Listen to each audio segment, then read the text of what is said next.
مرحوم امام خمینی رحمۃ اللہ علیہ سے کہ انہوں نے 4 منزلیں بیان کی کہ جن منزلوں پر چل کے ایک انسان سالک بنتا ہے اور بقا باللہ کی منزل پر پہنچتا ہے۔ بیان ہوا اگر غور سے دیکھا جائے تو عرفان شیعی فقاہتی میں یہ 4 طریقے جو بیان کیے گئے ہیں فرش عزا میں اور عرفان عزا میں بھی موجود ہیں۔ بیان ہوا کہ یہ جذبہ جس کا نام ہماری زبان میں کشش ہے، انسان جب سید الشہداء کی مجلس عزا میں آتا ہے، سید الشہداء کی اس کشش میں خود کو قرار دیتا ہے، تو یہ شخص ایک ایسی کشش میں آ جاتا ہے، ایک ایسی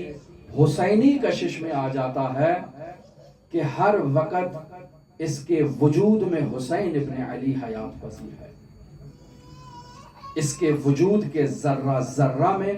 حسین ابن علی موجود ہے۔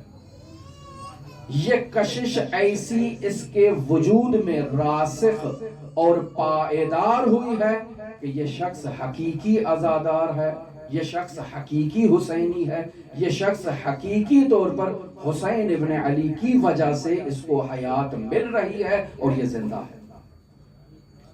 لہذا بیان ہوا کہ آپ اپنی زندگی میں ایسے افراد کو یقیناً دیکھ چکے ہوں گے کہ جہاں کہیں بھی وہ سیاہ پرچم کو دیکھتے ہیں تو حسین ابن علی کا نام لے کر روتے ہیں، اٹھتے ہیں تو یا حسین کہتے ہیں، بیٹھتے ہیں تو یا حسین کہتے ہیں۔ ان کی آنکھوں سے ایسے حسین ابن علی کا نام سن کر آنسوؤں کا فوارہ جاری ہوتا ہے کہ جیسے یہ حسین سے جدا نہیں۔ ان کی کنڈیشن اور کیفیت کو جذبے کی کیفیت کہتے ہیں، لیکن یہ جذبہ جذبہ عزا ہے، جذبہ حسینی ہے۔ اس جذبے کے حصول کے لیے عنایت کی ضرورت ہے،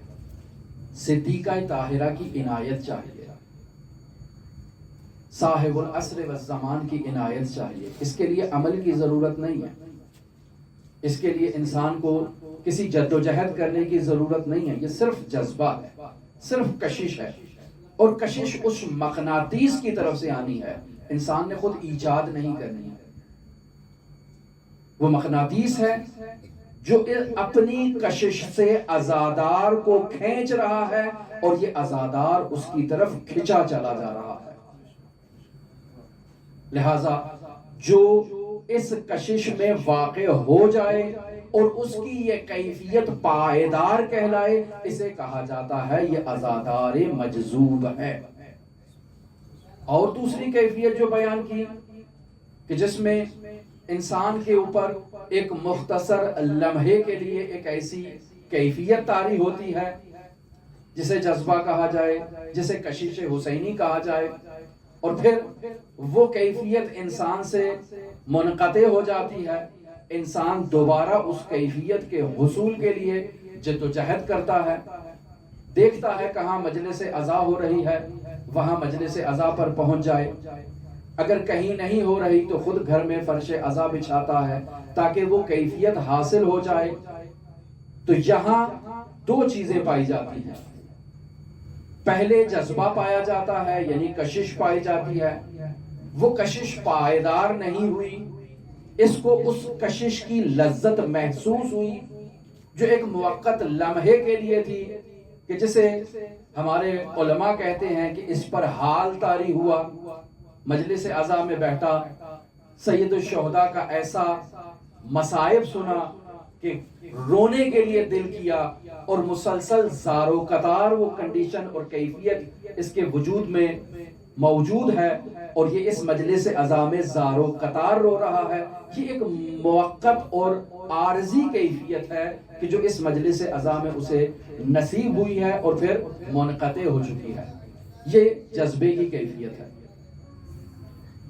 اب یہ چاہتا ہے دوبارہ اس کے لیے کوشش کرے، جد و جہد کرے، تو دوبارہ دیکھتا ہے کہ وہ کون سا مقام ہے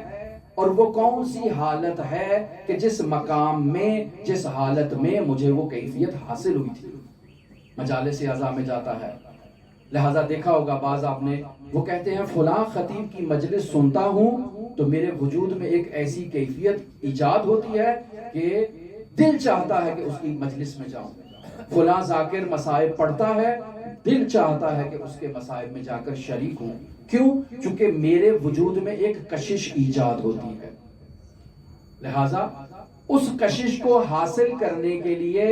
جہاں کہیں وہ کشش حاصل ہونے کا امکان نظر آتا ہے، یہ عزادار پہنچ جاتا ہے۔ اس عزادار کو اگر عرفانی نگاہ میں دیکھا جائے تو مجذوب سالک کہا جاتا ہے، یہاں مجذوب عزادار کہلائے گا۔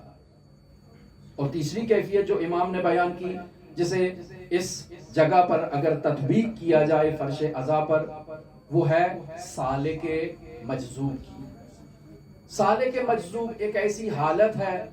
کہ انسان پر پہلے کبھی کشش کی کیفیت طاری نہیں ہوئی ہے، لیکن اسے معلوم ہے، علماء نے، فقہا نے، بزرگان نے، عزاداروں نے بیان کیا ہے کہ اگر تم فرش عزا پر جاؤ گے خلوص کے ساتھ تو تمہارے وجود میں سید الشہداء کی ایک ایسی کشش آئے گی جو تمہیں سید الشہداء کی طرف کھینچتے لے جائے گی۔ یہ اس نے سن رکھا ہے، کبھی اس کے لیے یہ کیفیت طاری نہیں ہوئی ہے، لہٰذا یہ کوشش کرتا ہے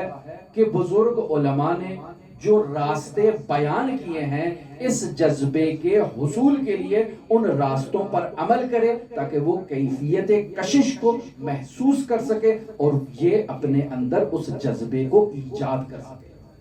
بس یہاں بھی دو مرحلے ہیں۔ پہلا مرحلہ کیا ہے؟ خود کی جد و جہد ہے، خود کی محنت ہے،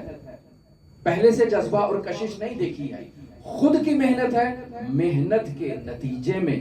جد و جہد کے نتیجے میں، توسل کے نتیجے میں، راز و نیاز کے نتیجے میں جذبے کی کیفیت تک پہنچ جاتا ہے۔ اسے سالک مجذوب یا سالک عزادار مجذوب کہا جائے گا۔ اور آخری وہ کیفیت کہ جس کیفیت میں یہ صرف جد و جہد کرتا ہے اور آخری وقت تک اس کو وہ کشش نصیب نہیں ہوتی، لہٰذا مجالس میں آتا ہے، نیاز پکاتا ہے، کھانا پکاتا ہے، بینر لگاتا ہے، فرش عزا بچھاتا ہے، سب کام کر لیتا ہے جو علماء نے بیان کیے ہیں، لیکن اس کشش کو محسوس نہیں کر پاتا، وہ کشش درک نہیں کر پاتا۔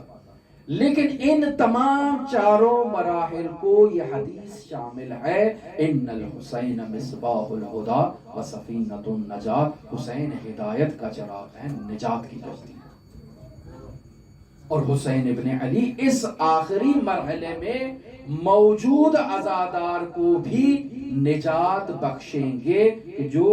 اس جذبے اور کشش کی تلاش میں حسین ابن علی کے فرش عزا پر آیا ہے۔ لہذا انہی مراحل کو مد نظر رکھتے ہوئے اس شاعر نے کہا کہ انسان کو بیدار تو ہو لینے دو، ہر قوم پکارے گی ہمارے ہیں حسین۔ یہ انسان ابھی سو رہا ہے، اس میں وہ جذبے کی کیفیت نہیں آئی ہے، اور اس جذبے کی کیفیت کے حصول کے لیے اسلام شرط نہیں ہے، مسلمان ہونا شرط نہیں ہے۔ حسین ابن علی کا دسترخوان اس قدر وسیع ہے کہ اس میں اگر غیر مسلم بھی آ کر بیٹھ جائے تو ان الحسین مصباح الہدی و سفینۃ النجات اس کا مقدر بنے گی اور حسین ابن علی اسے نجات عطا